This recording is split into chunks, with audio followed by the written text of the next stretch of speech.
Hey, good afternoon again. Once again, we're live on HireMilitary. I'm Matt Quick. Joining me today is Wylie Clough. Clough, right, Clough? Clough. Hey, we'll get it straight. So there's a little delay there, a technical delay. Don't worry about that. He speaks clearly. This is gonna be a great story. So he transitioned just like 2 months ago, and he's got this fabulous freedom beard. So I'm jealous because it takes me like 3 months to get one. He's got his in like a month, so I'm jealous.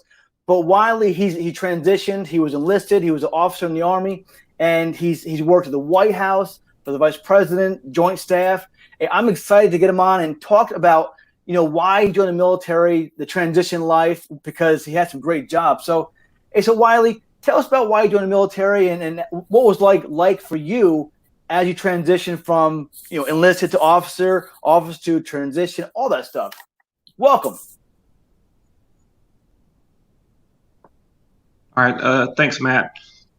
To be honest with you, everybody has a different story in terms of joining the military, of course. And I'd like to tell you that it's nice and awesome.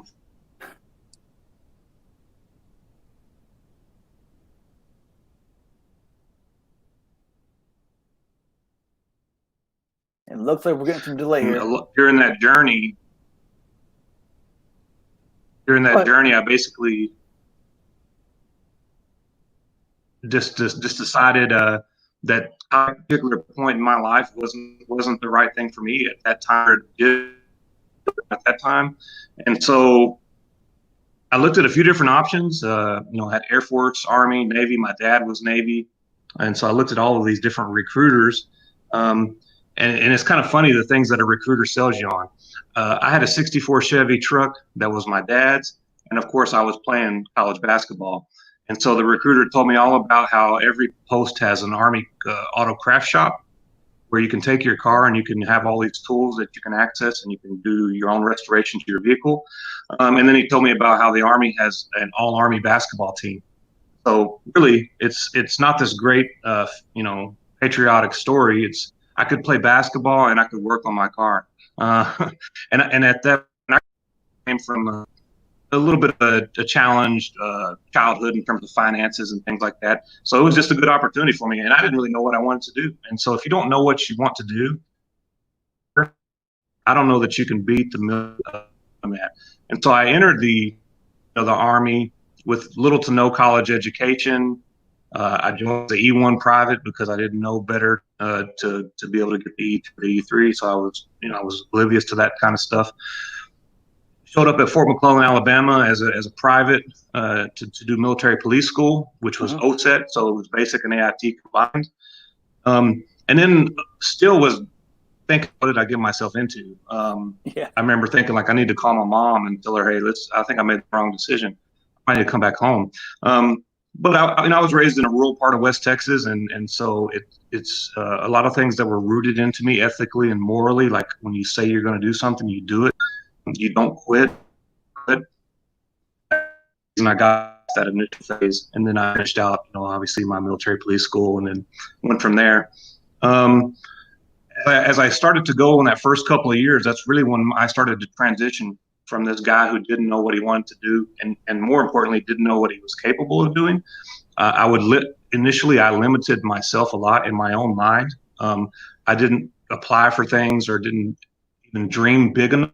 I think my dreams were way too small now that I look back on it. But around the 2-year mark in the Army is when I transitioned, because now all of a sudden, I'm not a private Clough.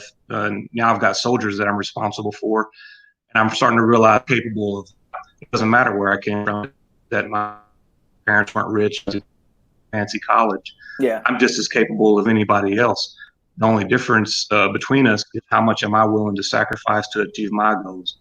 That's all that mattered. And once I learned that, it was like a switch that went off.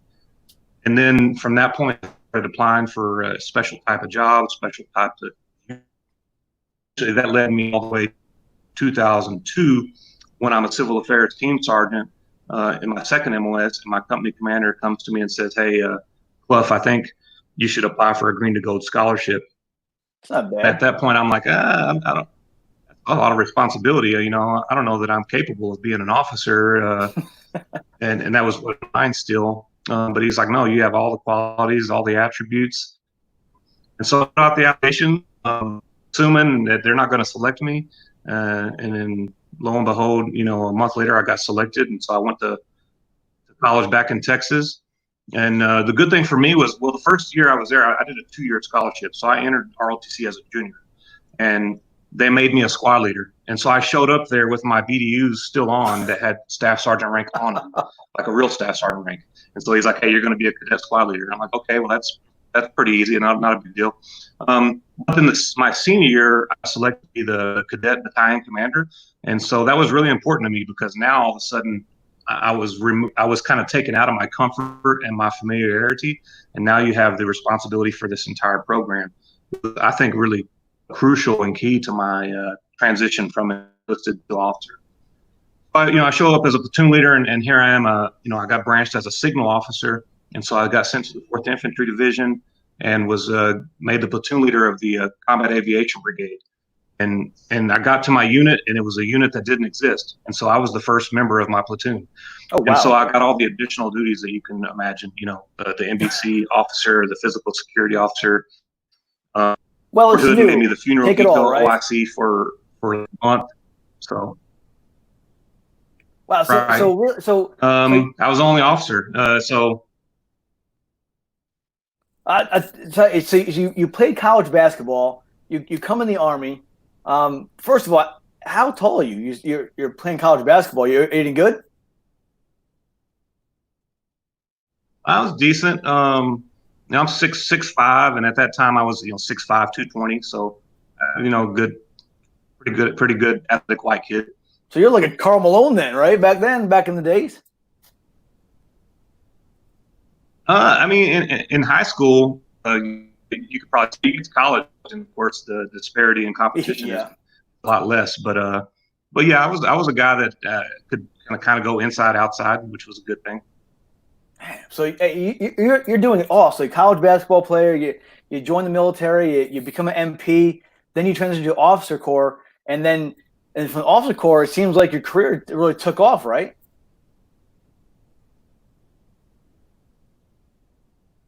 It did. And again, I kind of surprised myself in terms of what my potential was. And then each time I would go to a unit, I would, my senior rater would put number one lieutenant. And then I would go to my next assignment, and the senior rater would put, number 1 or number 2 officer that I senior rate. Started getting all these comments on my OERs, and of course that opens up other doors. And then you start realizing that that the Army has kind of two, right? Yeah, because the Army has kind of two piles that you didn't realize before. They have everybody that's kind of, doing okay, doing a good job, and then they have this other pile of all these people that they consider, top performers. Mm-hmm. And then all of a sudden you get emails and phone calls saying, "Hey, we have this special assignment, or we have this particular job," and then you start getting picked for those. I mean, I was a Battalion S3 for 2 years. Then I was a Battalion SO for a year. Then I go to Command General Staff College that I got selected for, and then I come out of that and I'm a Battalion XO for another year. I was a Battalion S3 and a Battalion XO twice.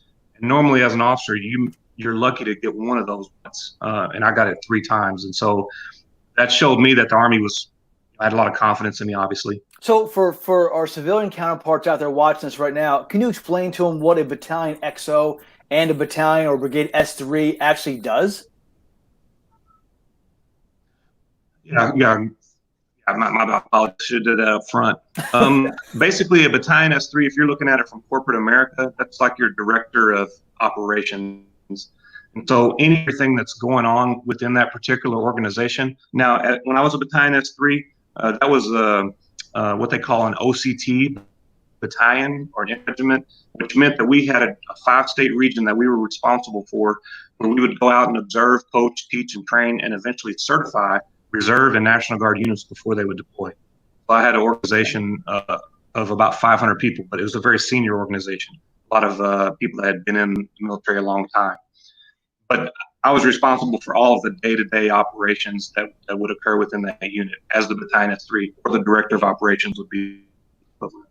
As Battalion XO, I think it's the equivalent of that in corporate would probably be like a senior VP or a chief of staff. You're the person that's managing the background stuff that needs to occur. Operations person, they're driving everything of operations wise. Well, the chief of staff or the battalion XO is making sure they have all the resources that they need to do so, all the logistical requirements, security requirements, administrative requirements. That falls under the purview of the battalion XO or the chief of staff.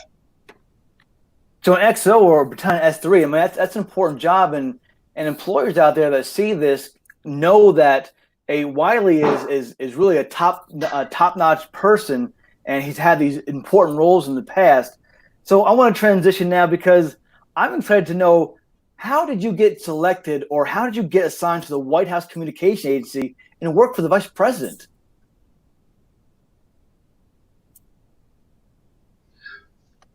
Really accidentally, or at least to a degree. When I was at the Commander General Staff College, Colonel Jeff Ray was visiting, and this is a person that's very respected in the Army, specifically the Army Signal Corps. He's a former Sergeant First Class. He's a former warrant officer, and right now he's a 1-star general. So he's very respected. Wow. Sat down and talked with him. I was there, and he looked over my file, looked over my operations, and he said, "Hey, have you ever considered serving at the White House?" And my response was, I didn't know there was any military at the White House.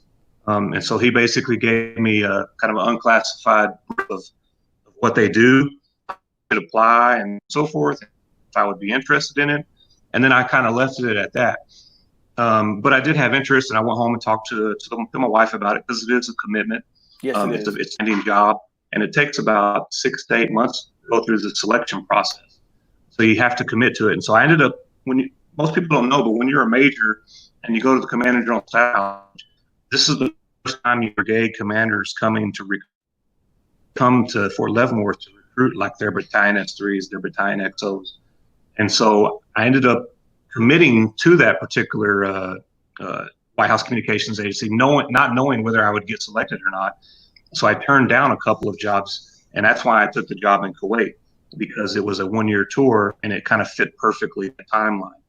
I actually didn't apply initially. I got an email from my branch, from the Army Signal branch, saying that you have been nominated to selection for the White House Communications Agency. Wow. Do you wish to accept this nomination? And so I talked about it again with my wife, and we made sure that we were both supportive of it. Accepted the nomination, and then the selection process began. I think I had 3 or 4 different physicals done on me. I went and saw a couple of different psychiatrists. Had a person call me on the phone and report, and so on and so forth. With them, and then eventually I ended up doing a VTC interview because I was in Kuwait. So I did that with the Walker Commander, White House Communications Agency Commander, GS-15, and then another colonel as well. And so that was about an hour-and-a-half long interview. Got selected. And then eventually, the summer of 2016, I showed up at the White House Communications Agency, and I think that helped me immensely for my current transition, because I showed up there, and one of the first things you do is you attend a newcomer's brief, and part of it is, how do you wear a suit? How do you wear a tie? What's the professional appearance like? So then you go out and you buy a suit and tie, and you learn how to wear it properly.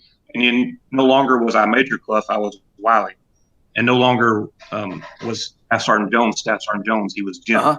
And the rank kind of went away, kind of melted away. It was still there. We still had respect and professionalism, of course, but you didn't call anybody by their rank. It was more about, what is your experience? What is your talent? What do you bring to the table? And there you would find yourself, my first President Obama, and this was during the campaign season. And so as a major, I was in charge of an event site. And then my boss was a CW3. And that was because that CW3 experience and had proven themselves matter. I did a trip in Italy for 21 days for the G7 summit. And the person in charge of that trip was a CW3. You had me as a major in charge of the site. You had an airport, another lieutenant in charge of and a CW5. So you had 2 lieutenant colonels, a major, and a CW5 working for a CW3, and none of us batted an eye about it, because it made sense. Because it was all that really set you up for success when you get out, because transition. Sorry. No, that's to transition. We get rid of our rank. Well, for the most part, you should, because it doesn't matter when you get out. So in that aspect, you found that the rank didn't really matter that much in that environment, the White House Communication Agency environment, because we had more people that are experienced than you. But you took a back seat, and you all did the same thing, right? You all succeeded, right? Yeah, I mean, one of the first things I learned, even when I was an E5 sergeant, was, before you can lead, you got to be able to follow. And so you got kind of like when I got there, I got selected to be the current operations division chief and the director of the White House IT Operations Center. So again, I was responsible for kind of everything going on day to day. But not long after that, I got selected to be vice emergency response. This is a good way to exemplify what you're just talking. Mm-hmm. I was the response officer. This meant that I had a backpack, some emergency equipment in it, and that was my primary responsibility should the vice president ever have to be relocated for any reason. And then the military, everybody knows about that role, and the military aide, the president and vice president.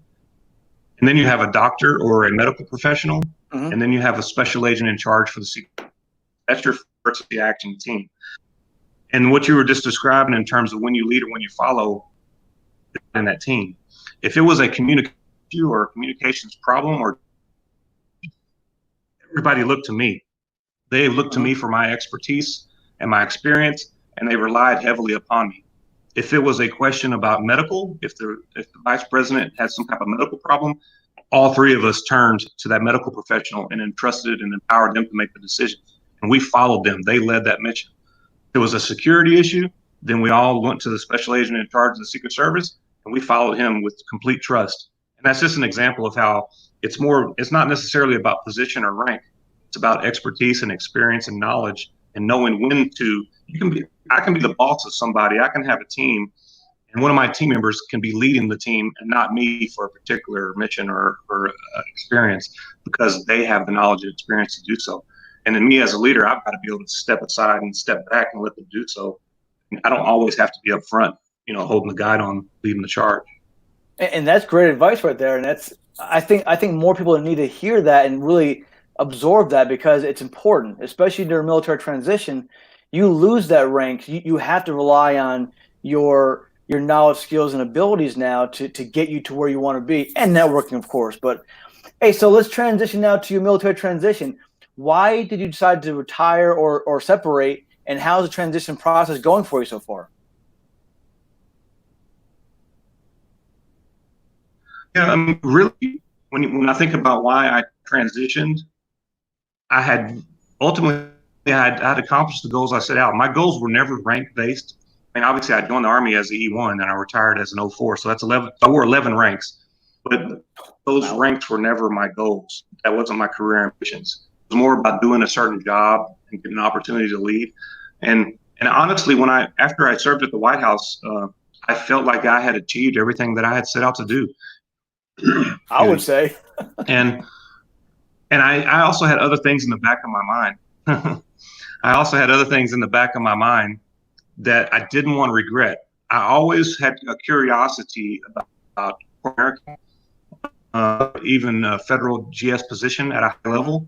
And I didn't want to, I could have easily served another 10, 12 years and been successful. And I'm confident that I could have done that.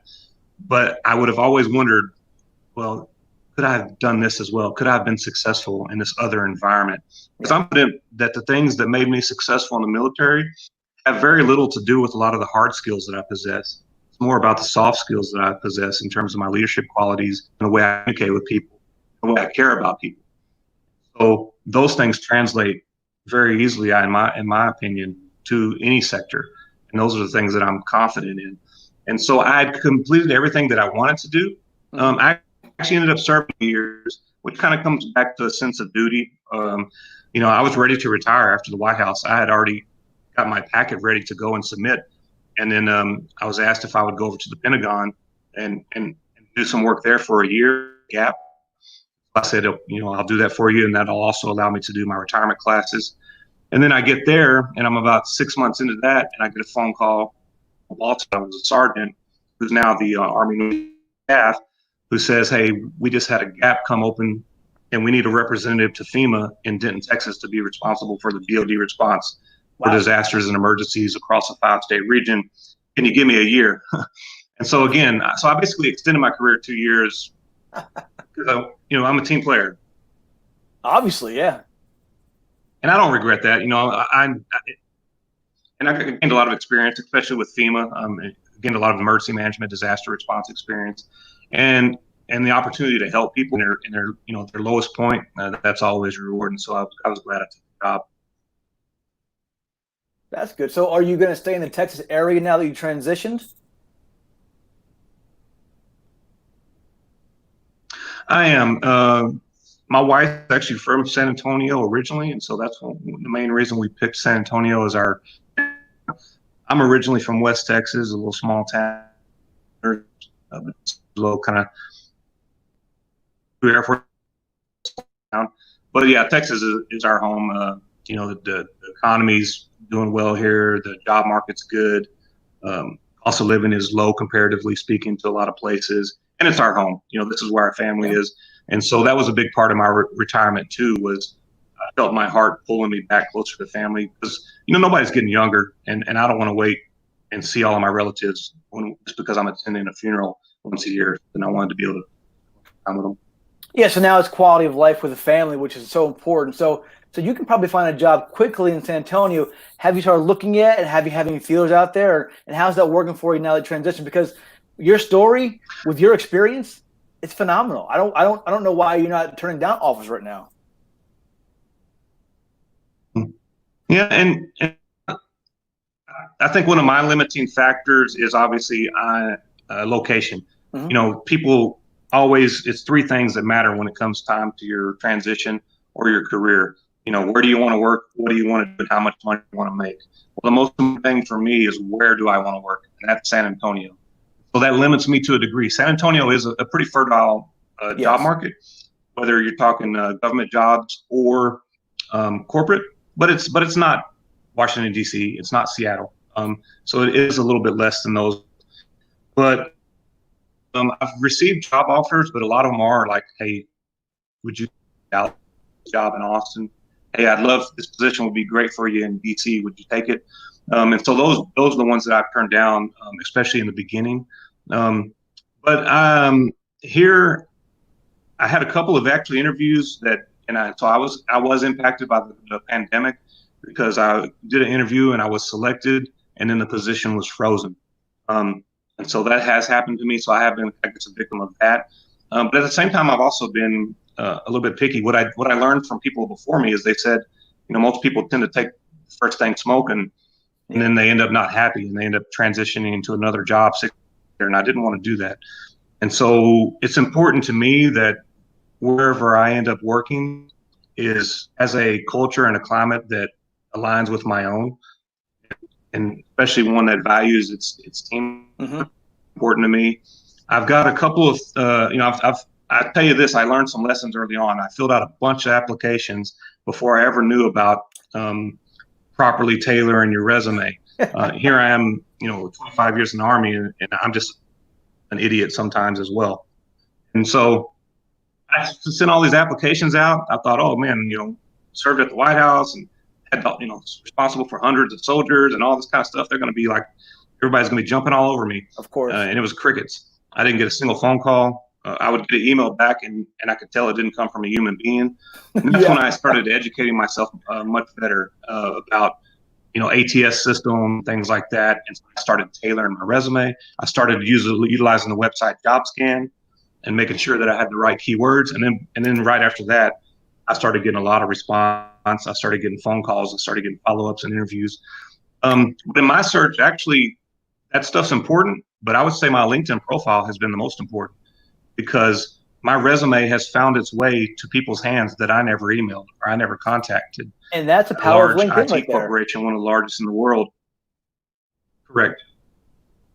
And so I had one of the largest IT corporations reach out to me, and I just finished my fourth and final interview, and it's a very methodical process. It's been a month, and so I'm still waiting and hope that I get offered that particular position.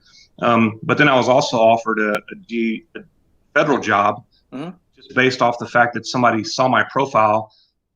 And then I got a phone call one morning saying, would you be willing to interview for a classified position in San Antonio? I can't tell you what the description is, but can you do a phone call this afternoon?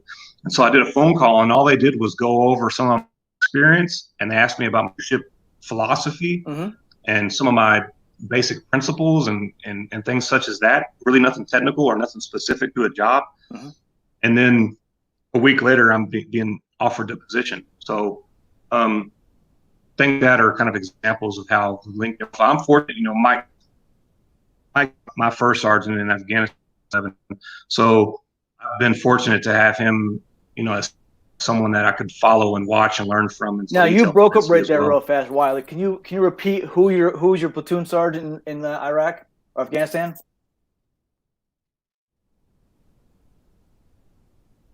Oh, sorry. Yeah. So, you know, Michael Quinn was my first sergeant in Afghanistan, 2010 to 11. And so because of that, I was already connected with him. And so I was able to learn a lot from him, and especially the importance of LinkedIn. And he also gives you a lot of hard truth. You know, sometimes it's abrasive and you don't want to hear it, but you need to hear it.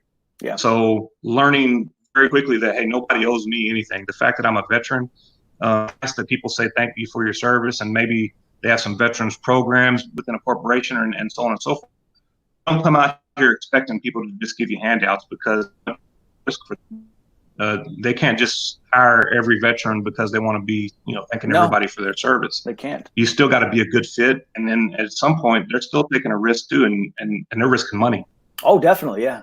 Hey, you mentioned you mentioned JobScan. So before we get JobScan, when people see your LinkedIn profile and then they see you on camera, are they surprised with that freedom beard or not? No, I guess not. But I think it's a sign of the times. I think the pandemic has added the familiarity, and we've all become a little numb to it. Maybe. Yeah. I think this hair is ridiculous. I can say that for sure.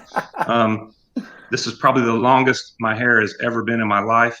I had to go and buy a brush because I didn't own one. And I don't know how people. We'll see how long this lasts. Hey, you had mentioned JobScan. Can you mention to the audience what that is, how it helped you out? Yes. So if you just go to Google and you type in JobScan, it'll take you to the link. And actually you get, I think it's 5 scans. Now, if you're kind of in this transition period, I would encourage you to go ahead and buy the premium membership so you can do it unlimited. But what you do is you go to, let's say I'm applying for, a corporate job, and I go to that job description, I copy and paste the description, and I go to JobScan and I paste it there. And then I resume and I paste it on the other side. And what it is, it's basically ATS system or some type of automated system that a lot of businesses utilize, weed out and filter resumes before they actually see a human being. So you've got to get past that stage before a human being actually sees your resume in most cases. And so it tells you how much your resume matches that job description. Generally, you want to be at least 80%. And I would argue that if you can get 90% or better. Now, obviously, what you don't want to do is go in there and just, exaggerate things that you're not capable of doing or that you haven't done. Be honest. You don't want to do that, obviously.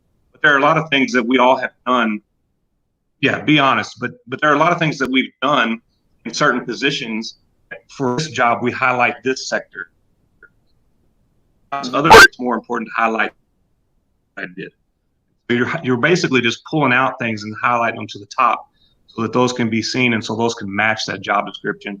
And then it's trial and error for me. The first time it took me like a while to get it down, but now I've got to the point where I can look at a job description, I can post my resume, and within an hour I can tailor it and fit it so that at least I'm going to make it past that machine and get to a human being. Hey, that's great feedback. And we added the jobscan.co link to the comments, so you can go there and just check it out. Play around with it, like Wylie said. Use it as a tool. So Wylie, now that you transition, what are some maybe a couple challenges that you saw during transition that you would maybe give tips to those that follow you? I think the earlier, and a lot of this is just going to be parroting what a lot of people. It's true. So maybe eventually it clicks in some of our heads. Yeah. The earlier you can start, the better. It's never too soon to start thinking about your transition. I think the thing that we all put off to the end, it's not necessarily building a resume. It's not necessarily building a network. I think most of us tend to do a decent job at that. Yeah. I think where we all do a difficult or not so good a job is we don't think enough about what we want to do. Think a lot about what we've done. We think about what our qualifications and skills are, but then we have this expectation that we're going to take our skills and experience and resume and hand it to a recruiter, and then they're going to figure out what we should be doing. And that's just an unrealistic expectation to ask of anybody, especially somebody you're asking for help. So the one tidbit that I would give everybody, if I could give any of this, think long and hard about what you want to do. Where do you want to live? What's more important to you? Where do you want to live? What you want to do? How much money you want to make? You've got to answer all three of those questions. And the most important is, what do you want to do? Because you did something in the military doesn't mean that's what you need to do after the military. What is your heart telling you? Because if you can find something that you're passionate about and you know what that is, well, now I can take my resume and I can tailor it around that. I can seek out recruiters. I can build my network around that particular industry. Mm-hmm.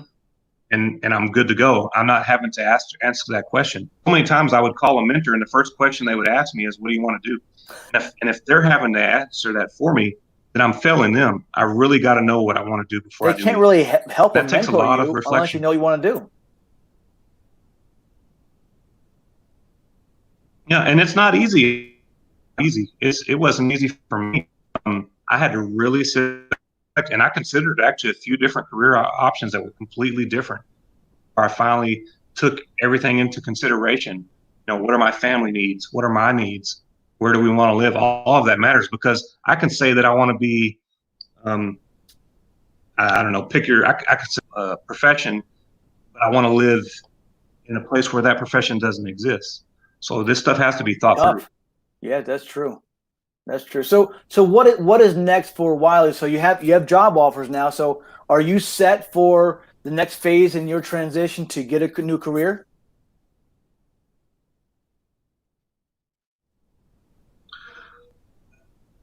I'm very confident there. There was a period of time when I was nervous and afraid because I so long. You start chopping at the bit because you don't feel like you have that sense of responsibility that a lot of us want. But I'm at a stage now where I'm just waiting for a couple of, I'm at a point now where I've got a few different jobs coming at the same time. And so it's kind of a good place to be, because I don't want to keep anybody waiting too long, but at the same time, I've got some options. And I'm looking to make a decision over the next 1 to 2 weeks. And I think I'm either going to end up in corporate America at a director level in an IT company, or I'm going to end up back in the federal system. And I'm fine with either of those. They both have their advantages and disadvantages, but they both give me the opportunity to lead. And they both give me the opportunity to make a difference. So that's probably where I'm going to end up. And I'll back in the federal system as a GS or a GT employee.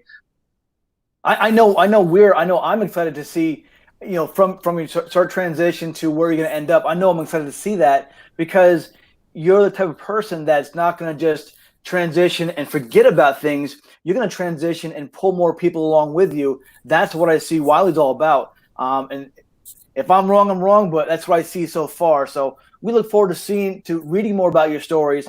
Maybe get a video like Patrick O'Donoghue does and just tell us, how's it all going? Because we're going to need more people like you that transitions recently to give more advice on people. So any closing words you want to give to the audience, because we're about at the 30-minute point right now? No, I mean, I agree with what you said. And I've always said that if I achieve a little less as an individual because I'm helping others, I'm okay with that. I get so much action out of it. If I know I can climb Everest and I don't climb it because I help 10 other people get to the top instead of me, I'm completely okay with that. And then the only thing I would leave people with is, especially potential employers that might be watching this, is all of that talent, energy, and passion that was in me and it helped me be successful in the military. That stuff didn't go away just because I took the uniform off. that stuff's still sitting inside me, and it's waiting to be poured into another organization, another team. And so I'm just excited for whatever this next opportunity is. I'm going to attack that the same way I attacked the military career. I'm going to go into it trying to learn and be humble, and then take care of anybody that I'm responsible for and get the mission done. Yeah, and that's a good point, because you take the uniform off and it's still who you are. The character is still who you are. The brand is Wylie. So, hey, I appreciate you coming on today. We have about 68 viewers on here watching this, and more will come on later on. So you may be seen by tens of thousands of people. So you may have a little small fan club, but get on there. I already added the link to Wylie's LinkedIn profile. Go connect with him. Send him a note. Don't forget about that. And we'll be back. I'll be off tomorrow, but Chris Thorne will be on tomorrow with a SHRM representative talking about SHRM opportunities. So if you're a human HR person looking to get an HR, tune in tomorrow. I think it's about 4 p.m. East Coast time, 1 p.m. Pacific. But Chris Thorne tomorrow on the HireMilitary. Wylie, thank you very much. And I look forward, again, to reading about your successes and how you actually impact more people in the future. Thanks, Matt. I appreciate it. Hey, thanks everybody for tuning in today. Wylie, appreciate it. Hey, have a good day, everybody. Appreciate it.